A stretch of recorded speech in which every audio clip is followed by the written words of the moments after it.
জনতা পার্টির একজন অত্যন্ত সিনিয়র নেতা, তার নাম BL সন্তোষ।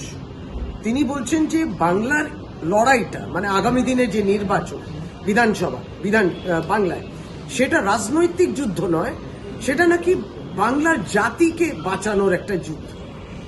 একটু সংশোধন করতে হবে আপনাকে।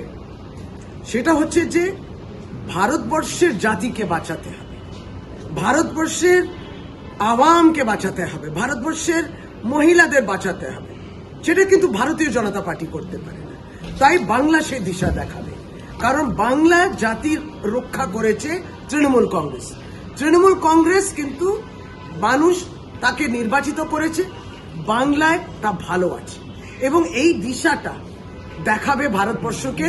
বাংলা থেকে তৃণমূল কংগ্রেসের জয় আগামী দিনও।